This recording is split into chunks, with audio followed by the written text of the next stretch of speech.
you do go 0 to 100 fast But when I'm it's not Aries. necessary sometimes. That's being a star sign. You And then can't say you use don't a believe in horoscope. horoscopes. You can't use a horoscope as an excuse. You can. What, for Yeah, your but I'm an behaviour? Aries, so I shot him in the face. I saw a but quote I'm the an other day, and Aries, it was so- like women need to stop using horoscopes for their bad behaviour. Yeah, and it's Literally. true. It's like, She's screaming. sorry, Yeah. I did that is because I'm an Aries. Like, you're like, come on. You babe, just literally don't be do a that dick. daily. You do that daily. She pops off, screams at someone, and then goes, oh my God, I'm such an Aries, aren't I? And I'm like, you can't say that. You literally told them to go F themselves It and slam depends the door on in their when face. your cycle is, okay?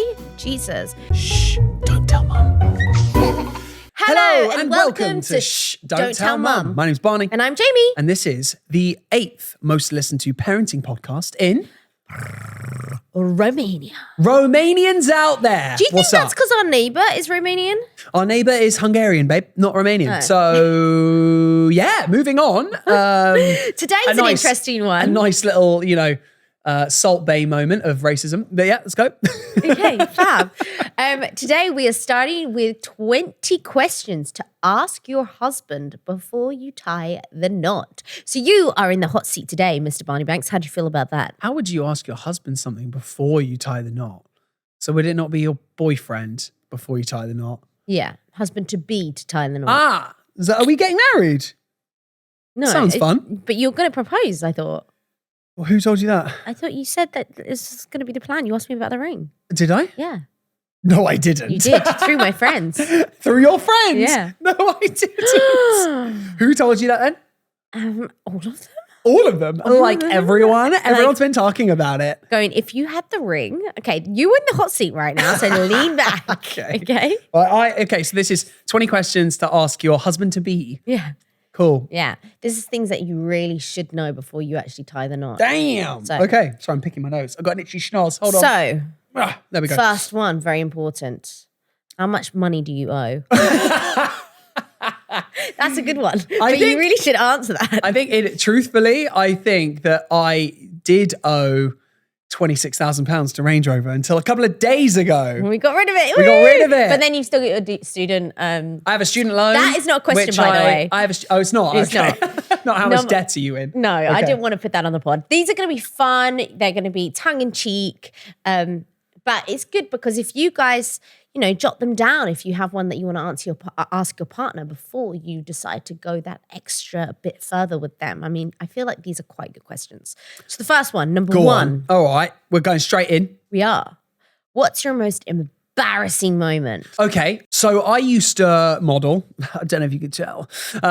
Really budget shit, by the way. So it's quite funny. It's not going to be like, oh, I was doing a Dolce & Gabbana campaign. Weren't you the person that were like in ASOS, they don't show your face? Yeah, you get a I small was fee? the leg model at ASOS for 4 years, by the way. So chances are, if you bought a pair of shorts or a pair of jeans, they were my legs you bought them from. Yeah, but it's I what do got they paid call really it? well to do that though. Off-rec. Unrec. Unrec. Unrecognizable modeling is what it's called. I was So also the savage. hand. I was also the hand in the Esso oil thing. Just Stop Oil are going to turn up at our house.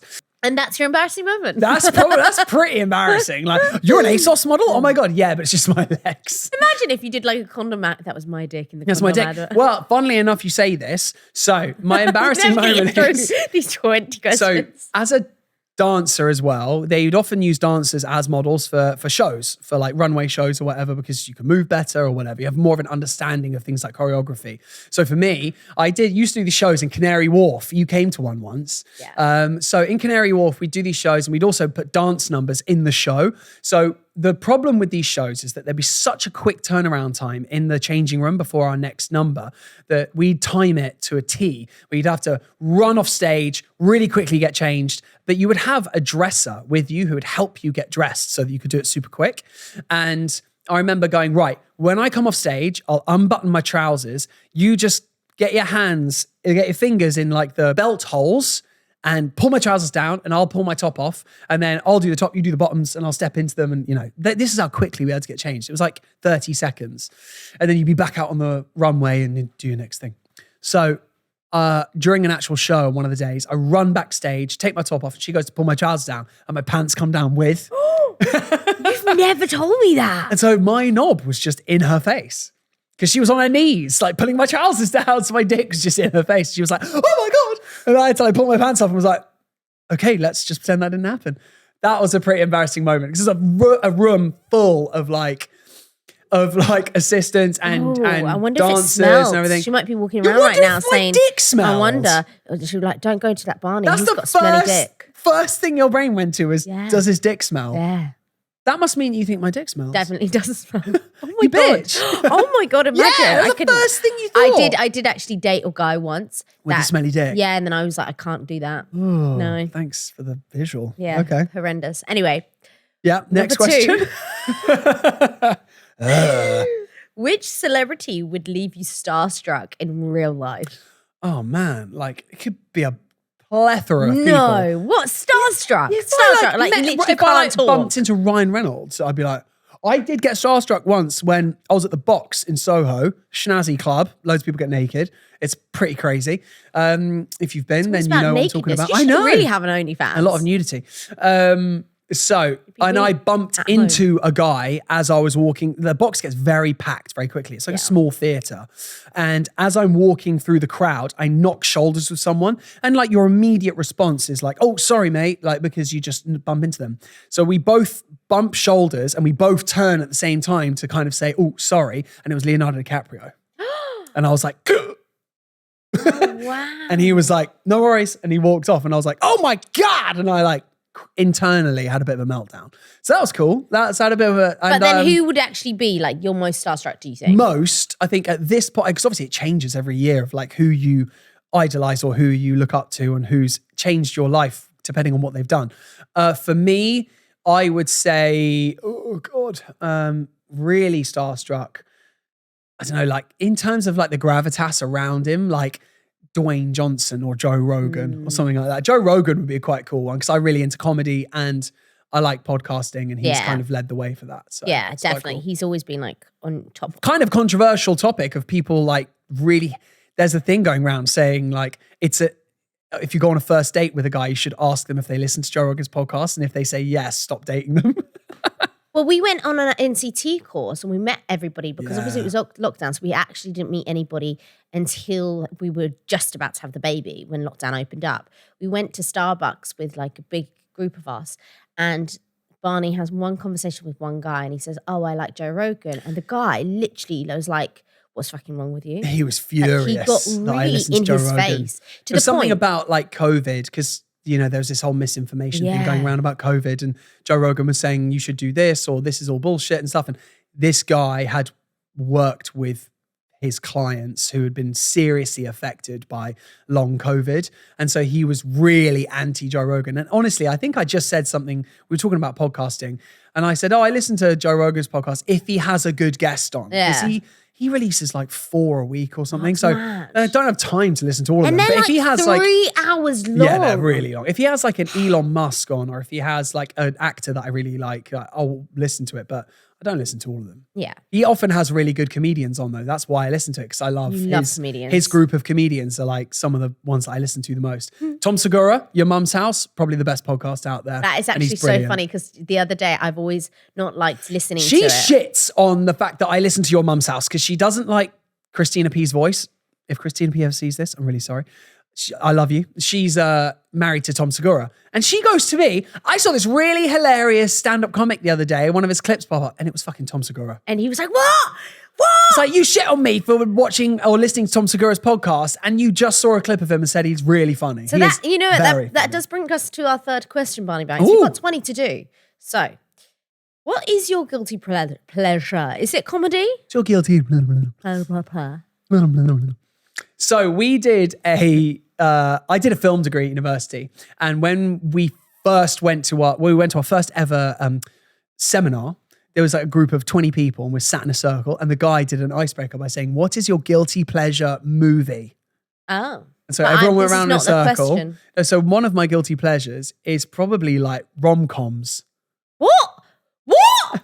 Shut up! As if. Last night I was like, let's watch The Crown. He was like, That's don't not want to a watch The Crown. rom-com. That is a It biopic is. about the fucking royal family. It's brilliant. And I just It's don't a really rom-com. care. It's a rom-com No, on it's Diana's not. Where's life. the comedy in The Crown, actually?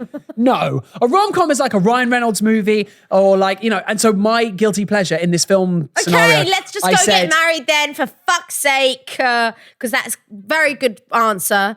Right, number 4. What do you think is more... The Notebook was probably my guilty pleasure. It's a great film. We never watched that together. I know. It's a good film. That's though. bad.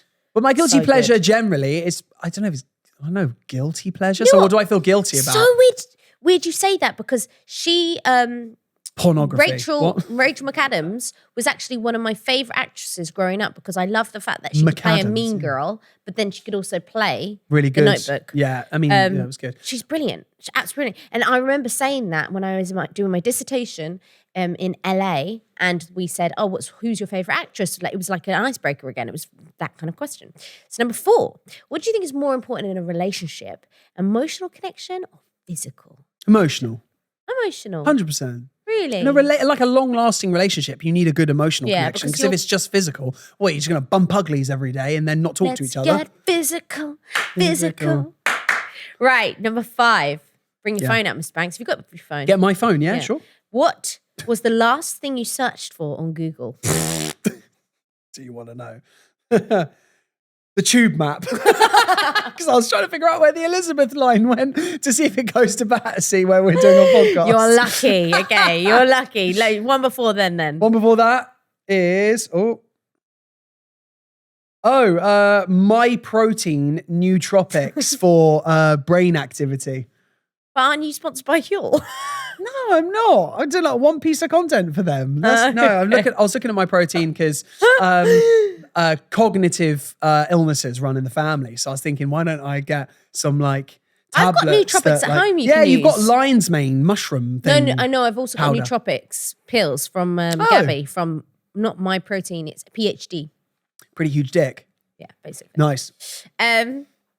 Do you believe that every person has one soulmate? No. I don't either. No. Because I feel like it's all dependent on your location. But you're just think going to be like, oh, mine lives in Kenya. Yeah, Do you know what I that's mean? my Like, soulmate. That's my soulmate. No, I feel like there is like a much deeper emotional connection that you can have with someone, but I also feel like as a person, and you love this in a horoscope kind of way, as a Gemini, we're like very adaptable people. I feel like I adapt with, to a certain degree, the partner that I'm with. Like you kind of like, you mold each other to fit your best more bits. funnier and you've got more emotional. I've probably, become more like either emotionally available or become more like Physical. like PDA. Yeah. Like, but what's I haven't, PDA again? I think PDA. Public displays of affection. affection. There you go. But I haven't seen you. That with you. You've cried so much this year. Because I'm a dad now. you I think? think when you become a dad, you become way more emotional about shit. So like every film I watch that has a touching moment between a dad and a son, I've never seen you cry this much. Crying my eyes out. Yeah, you really do. I'm not cry. afraid. Whereas I hadn't to seen admit you cry for like the first 4 years of our relationship before we had a kid. Yeah, I'm not a crier, but now I am. It's Yeah. weird. Literally, someone could be like, I love you, son, in a movie, and I'm like, Yeah. like ugly cry, like snot, the whole 9 yards.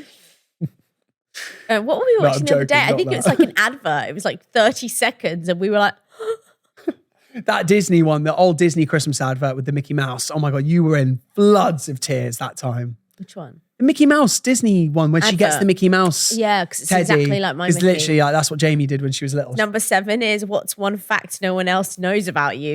Oh God. That's a lot. Everyone knows that because you bloody tell everyone.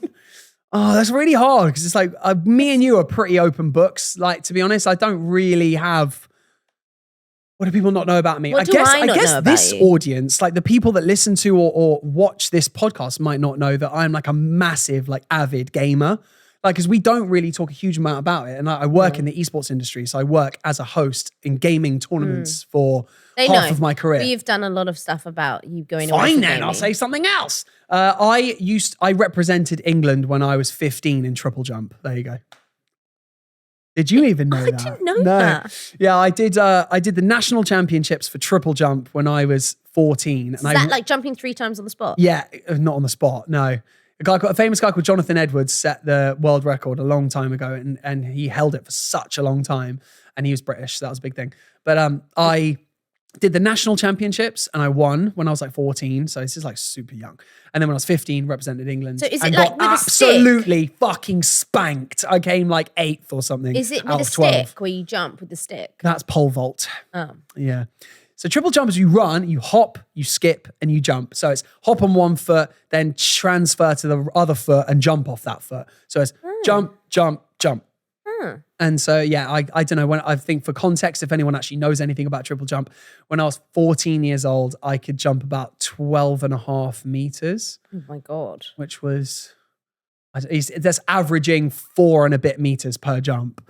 And that was, yeah. And I think the national championship record was like 14 meters. So it was like 1.5 meters off, which is quite a lot, to be honest. So everyone's turned off the podcast at this point. Like, this guy's fucking talking about triple jump. What an idiot. Yeah, I think we cut that bit. That's a bit fuck long. you. That's part of my life. Can you leave it in? Number 8.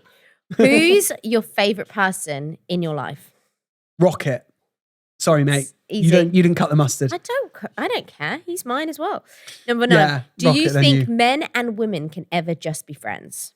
Yeah, 100%. 100%. It's just like, there is this, I saw a podcast the other day of people like talking about this and about like being able to text people from the opposite sex. And it's What, like, and they had issues with this guy was like, it's so different, girls texting guys versus guys texting girls. Because he said his point of view on this whole thing was about the fact that men don't have as many options sexually. So men talking to girls doesn't always mean that there's a sexual thing connected, but for girls, because they have all these, girls have a lot more options sexually. So when a girl chooses to message a guy, they're inviting that sexual advancement. And I'm like, that is a really fucking insecure guy saying that. So I honestly think that, what was the question again? Can you have a friend who's a girl? Do you think men and women can just be friends? Yeah, I feel like for me personally as well, like I work with a lot of women, so it's difficult to be like, sorry, I can't be friends with you because I'm a man. Or because I have a missus. I'm a DJ and I work with you work in nightlife, so everyone's a guy. So everyone's a guy. I feel like if there's a difference if I was like noticing you texting someone all day and I was like, who is it? And you were like, oh, it's a guy. I might start to feel a bit insecure about that. Like, fully transparent, I probably would eventually be like, why is she texting him all day? But if it was like, oh, it's like a work thing and then whatever, it doesn't bother me. Yeah. And even if it is a mate, like, oh, let's meet up and let's grab dinner with you and Barney or something. If someone was asking you out for coffee and I didn't know them and it was a guy and it wasn't like a group thing, like me and you, let's have coffee and it's a guy. Maybe like, but I trust you to tell me and be like, this guy keeps asking me for coffee. I do as well. We talk about everything. So there's no spontaneity in this relationship. That's why we're both robots. So number 10. Yeah. What is your relationship deal breaker? Deal breaker. I feel like a massive thing for me is sense of humor. I feel like you've developed a better sense of humor. Oh, shut right up. Like, because honestly, So you didn't like my sense of humor? It's because like you're not really into things like stand-up comedy and silly comedy. I like Rick and Morty. It's like the and I like stupid Family stuff Guy. that you look at. Like the doofus comedy, she calls it. But I think if you can learn to like it a little bit, like I love sharing comedy with people. And so like, I am getting better at it. I am sharing things now with so you. even like you love certain comedians that I really enjoy and I've introduced you to them and you're like, oh, they're actually really funny. Like Matt that Rife. warms me so much inside when you're like, I saw this comedy clip the other day, you got to see it and it's funny. That I'm like, yes. So I think if someone doesn't really have the same sense of humor as me, that's a deal breaker. Yeah. But I think with you, you're open to new things. So that's cool. And what's the craziest thing you've ever gotten the ick from? Craziest thing. Yeah. What's the craziest thing you've ever gotten? Someone, don't name and shame because you know who this is, but like someone snot rocketing in my shower. Yeah. I thought you were going to say that. Yeah. Your Some mum's as girl well. like was, staying at my mum's. I hope she doesn't listen to this. And she like blew her nose in my shower and the shower was near the living room and we all heard it. And I was like, ooh. That gave me the ick a She little might bit. have not been in the shower. She might have been like it was blowing like her in nose. I could tell it was in the shower. It's just like snotted in the shower. And that's giving you the ick. Yeah, it gave me the ick. And I'm really sorry, but that's just giving me the ick. Or there was one other person whose house smelt like wet dog. And I was like, how do you not smell that? Your house stinks. Like that Ross I told episode. her twice It's as like well that that her Ross house episode. stank. And she was like, no, it doesn't. And I was like, I'm not lying. I'm here. And it smells like wet dog It in literally here. is like the Ross episode when it's like a mess. When her house is a And mess. then she's and like- she tells him his house smells funny. Yeah. And then he's like, you have a rat. And she's like, oh my God, sausage or something. Sausage. I go so bad at remembering He like goes, oh my actual God, why quotations. does she think your house smells like? And he's like, I don't know, soap. Friends is great. Oh my God. Number Right. 12, I haven't been able to watch it since Chandler died. Oh God. Anyway, Oh, dear. number 12, is there anything you wish you could change about yourself? I wish I could get over things quicker. Sometimes things really linger in my mind of like whether it's an argument or a comment someone has said or whatever. Not like a comment on social media, like something someone has actually said You're to me. good at social media, actually, like not even. I'm engaging. happy to ignore comments. Doesn't really faze me, but I do engage with people that write positive comments because, you know, promote positivity and just neglect negativity. There's no point. But yeah, I feel like when someone says something or if I get in an argument with someone, I tend to overthink it. I wish I could get over things quicker and just not be bothered by it. You know, if I start to think about like something negative between either me and my friends or like a comment someone has said or an argument that I've had, that can really eat away at me for a long time. I wish I wasn't like that. But I mean, hey, everyone has. And that's why I'm quite Coping good at like mechanisms. trying to knock that away You're from you. so you explode, you go 0 to 1,000, you scream at someone, but then you're over it in 5 minutes. Yeah. And I kind of wish I was more like that. Is there anything you wish you could change about me?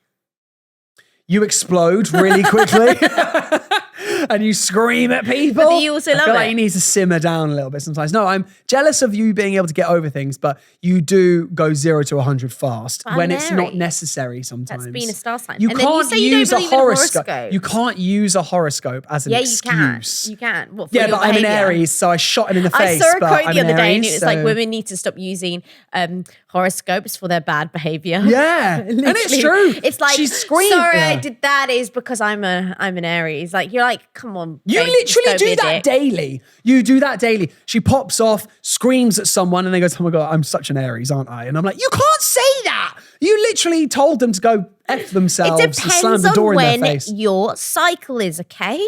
Jesus. You know, it's the other day, I was so stressed at work DJing, like 1 minute I'm on stage, next minute I'm not on stage, next minute, and then I'm like, oh my God.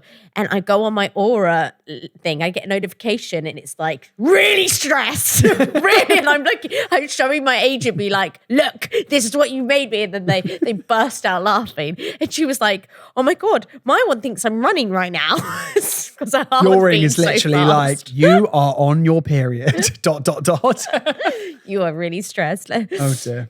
So number 14. Mm-hmm. Oh, we're nearly there. We're getting through this. Okay, what do you think your best attribute as a boyfriend is? Ooh, He's getting a bit more emotional now. Cutler, I'm head funny ones. chef. That is your best. Yeah, I do. I'd say that. Yeah, You're like very good at I look eggs. after. I like looking after people. Yeah. So, you know, I'm a good host, or you know, I feel like that's a good. Your attribute love of mine. language is acts of service, I think now. I think it's partly that. Yeah, quality I think time. quality time and acts of service are probably. Yeah, I enjoy doing things that will like bring a positive note to your day. I actually do think if you are listening to this podcast and you are in a strong relationship, it's very, very, very good to know what your love language is. And often the person whose love language, like mine, is words of affirmation. I'm very good at giving people words of affirmation, but I like receiving that. It's normally what you are good at doing is what your acts of service is. What Your love language is. So if you compliment people a lot, or you like, you know, giving people positive words, the typical like reflection of that is that you like receiving words of affirmation as well. And so I think yours is acts of service because like when I do the laundry and I fold it nicely, you're like, oh my God, babe, thank you for doing that. Whereas for me, you've got to think of it in a way of if you... But when I get the laundry out and I fold it, you go, you've done that wrong. I'm like, well, I just spent an hour doing the washing. But you could feel the most unloved in the world if somebody hasn't gone, you look beautiful, because that's their love, but they could have cooked you dinner and got you flowers. got you flowers, but you feel your the most favourite film unloved on. in the world because they didn't say you looked beautiful. So it's just kind of like learning what your love language is. It really strengthens the relationship. Don't you agree? You look wonderful today, by the way. The tartan skirt with the Christmas jumper is doing lots for me right now. Okay, thanks. Do you have any fantasies about what you're looking for in a marriage and in your partnership? I think just like being like really close friends also with your partner is such a massive like benefit. But When you have to be a- careful because sometimes you lose love. You become best pals friends and you don't become and you don't yeah, continue. And I think for me, dating. I think Go on physical dates. touch is such an important part of being in a relationship, as long as being friends, but also still wanting to crave each other because you don't want to fall into the friends rut. I thought I was being asked questions. Yeah. But, turns out you're the one answering most of them. Number 16. Wait, I didn't even answer that fucking question. Wait, what's your ideal marriage look Do like? you have any fantasies about what you're looking for in a marriage and in your Yeah, I partnership? think what I fantasize about probably is just like being a really strong unit and then also like going on dates. So us people are laughing at me. What the fuck? What? What have I done? What? I've set one of them off now and they're all going off. What? I don't even know what I said. What? Being a strong unit? Did you? What the fuck? No, being what? Being hench? Shut the fuck up. Well, no, he's lost it. He's gone. So yeah, being like a strong family unit and still going on dates, still being a unit, and you, he's gone. He's so gone. Yeah. So you fancy people that are strong units, yeah? Okay. With a strong Number unit. 16. What's your expectations of having babies again? Yeah, see, this is a hard one because we've spoken about this a few times now.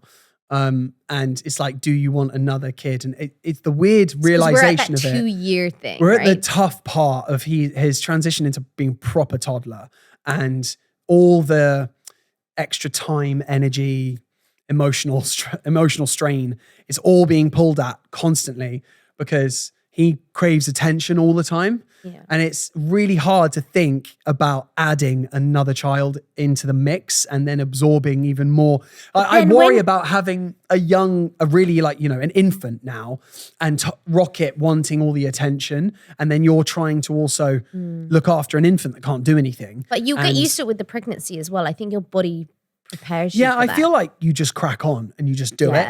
And I feel like if you overthink it, you're not going to do it. So it's like somebody told us that time, like just have the baby because there's never a right time.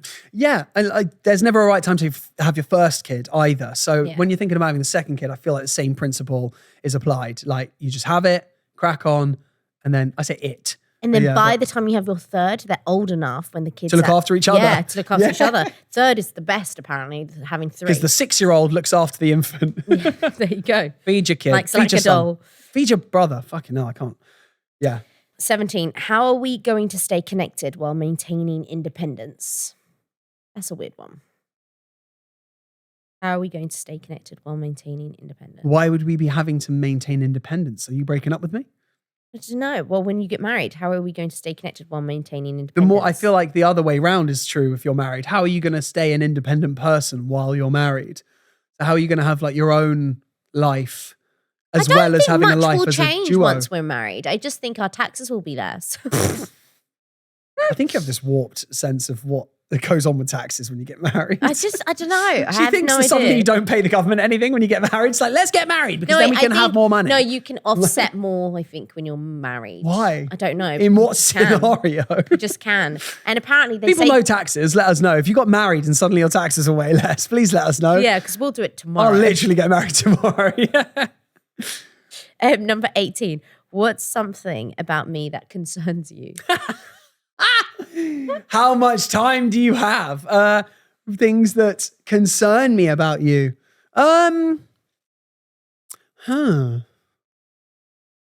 feel like sometimes you think that we should just like give up when we have an argument. And I'm like, it's the Aries in you, by the way. Just sort of go back to horoscopes.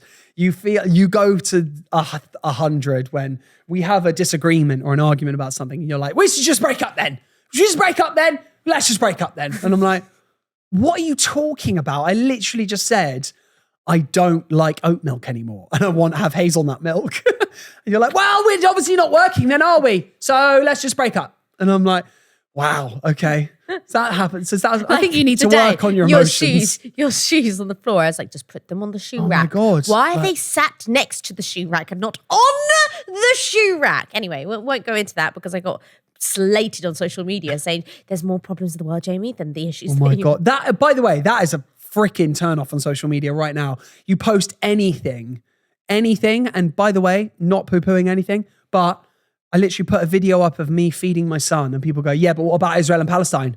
And I'm like, I wasn't referencing that in the video. I'm just feeding my child. I'm here for entertainment. I'm not here for politics. And it's just anything you post is like, yeah, but what about Hamas? I'm like, yeah, okay. Number 19. Yeah. Number 19. What has been your biggest trauma? Israel? No, what has been your biggest trauma? That has been his biggest trauma. Yeah, that was quite bad. What's been my biggest trauma? Yeah, Jesus, that could be a really deep question. I had this weird, I don't know if this puts me on the spectrum a little bit, by the way. Oh. But when I was like 10 or 11, I would never know if someone was like actually my friend or if it was like... I think that's a trauma. I don't know if it is, but like I've always had this weird inability to be able to tell if someone actually likes me. So, and I don't know if it's like a people pleaser. I think it's side just because you talk too much. That's one thing. But you know, when I was you're like shitting on me opening up, by the way. Like, when I was like 10 or 11, I would like have friends or something, and I would like take them to one side sometimes and be like, are we actually friends? Because I wouldn't know if we were actually friends. And by the way, that quite clearly like pushed people away. When you ask them if you're actually friends, they're like, what are you talking about? So, and that's carried through into like my adult life of me not actually knowing if people are friends with me or if it's just that you're in the same scenario or you're in the same job and you just kind of have to get on with people and you're not genuinely friends with someone. I feel like I've got better at it as I got older, but yeah, I struggled with that a lot when I was young. And maybe that's followed on to adulthood as well. I think also when you enter a new realm in our careers, which we are doing at the moment, you meet new people and you go, oh, are people just friends with me because I have a following ship? That's another element for sure. That like in the world or in the career choice that we're in, or you know, the kind of that does play a factor in things, which is weird. That can't help. Like and you think to that's put it in inverted commas, fame, which is not really what we're experiencing. But you know what? Yet, I think that if that's your trauma, that's really mate. I had a pretty sheltered life growing up, so it's fine. I was going to say maybe your parents separating. Huh? Maybe it was your parents separating. That was a trauma. But we'll talk about that on another episode. I mean, not really. No, I was ready for that to happen. No. Are you ready for the last question? Yeah. Do you want to get married? I don't know. I guess we'll find out. Oh, for fuck's sake. Well, guys, tune in next week to find out. No, I'm joking.